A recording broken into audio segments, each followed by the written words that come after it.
इस दुनिया में लोग दो तरह के स्वभाव लेकर चलते हैं। एक वो जो बहुत बोलते हैं, खुलकर अपनी बातें कहते हैं, जिसके बारे में हम पिछली वीडियो में बात कर चुके हैं। और दूसरे वो जो बहुत कम बोलते हैं लेकिन शांत रहकर दुनिया को गहराई से पढ़ लेते हैं। आज की वीडियो में इन्हीं कम बोलने वाले लोगों के बारे में है। कम बोलने वाले लोगों को अक्सर गलत समझ लिया जाता है। लोग सोच लेते हैं कि शायद इनका एटीट्यूड खराब है, या ये घमंडी है, या फिर इनको किसी में दिलचस्पी नहीं। लेकिन सच्चाई इससे बिल्कुल अलग होती है। कम बोलने का मतलब ये नहीं कि व्यक्ति इंट्रोवर्ट है या वो दूसरों से दूर भागता है। कम बोलने वाले लोग वास्तव में बहुत मैच्योर, इमोशनली स्ट्रोंग और सेलेक्टिवली एक्सप्रेसिव होते हैं। उनकी चुप्पी उनकी कमजोरी नहीं, उनकी पहचान होती है। तो आइए आज कम बोलने वाले लोगों की 10 खासियतों के बारे में बात करते हैं। नंबर 1, कम बोलने वाले लोग ऑब्जर्व ज़्यादा करते हैं। ये लोग हर किसी से पहले समझते हैं फिर बोलते हैं। उनका दिमाग हमेशा एक्टिव रहता है।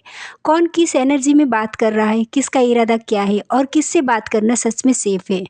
उनके लिए हर इंसान डरावना नहीं होता, बस हर इंसान उनका सर्कल नहीं होता। इसलिए वो ऑब्जर्व करते हैं फिर ओपन होते हैं। नंबर 2, मीनिंगलेस बातें उन्हें पसंद नहीं आती। स्मॉल टॉक, गॉसिप या टाइम पास वाली बातें इनको बिल्कुल मज़ेदार नहीं लगती। क्या हाल है, क्या चल रहा है जैसी बातें इनको सुपरफिशियल लगती है। इनके लिए बातचीत मीनिंगफुल तब होती है जब दो लोग दिल से बात करें, एक दूसरे को समझें और बात का कोई पर्पज़ हो। यही वजह है कि ये हर किसी के सामने लाइट या फनी टॉपिक्स पर बात नहीं कर पाते। नंबर 3, अपनी एनर्जी को बहुत प्रोटेक्ट करते हैं। कम बोलने वाले लोग अपनी मेंटल एनर्जी को बेवजह किसी पर खर्च नहीं करते। उनकी चुप्पी उनकी बाउंड्री होती है। ये आउटगोइंग कम होते हैं लेकिन इमोशनली बहुत मैच्योर होते हैं। किससे बात करनी है और किससे नहीं, ये इनके लिए साफ होता है। इसलिए ये हर भीड़ में नहीं घुलते, लेकिन जहाँ घुलते हैं दिल से घुलते हैं। नंबर 4, राय देने से पहले सोचते हैं। ये इम्पल्सिव लोग नहीं होते। इनका नेचर होता है पहले सुनना, फिर सोचना, फिर बोलना। इनकी बातों में डेप्थ होती है, बेवजह का शोर नहीं। इनकी साइलेंस भी उतनी ही पावरफुल होती है जितनी किसी की लाउडनेस। इनके शब्द कम होते हैं लेकिन असर गहरा छोड़ जाते हैं। नंबर 5, कंफर्टेबल होने पर बहुत खुल जाते हैं। कम बोलने वाले लोग हर किसी के सामने चुप रहते हैं, लेकिन जब इन्हें कोई अपना मिल जाता है तो ये सबसे ज़्यादा खुलकर बात करते हैं। ये सिलेक्टिव होते हैं, जिस पर भरोसा हो जाए उनके सामने इनके एक्सप्रेशंस, इनकी ऑनेस्टी और वार्मथ बहुत बढ़ जाती है। नंबर 6, ड्रामा फ्री नेचर होती है। इन लोगों को शो ऑफ पसंद नहीं, स्पॉटलाइट की भूख नहीं। ये लो की रखते हैं लेकिन इनकी वाइब्स बहुत पीसफुल होती हैं। ये फाइट्स, लाउड रिएक्शंस और अननेसेसरी आर्गुमेंट से बचते हैं। इनकी शांत नेचर ही इनकी ताकत होती है।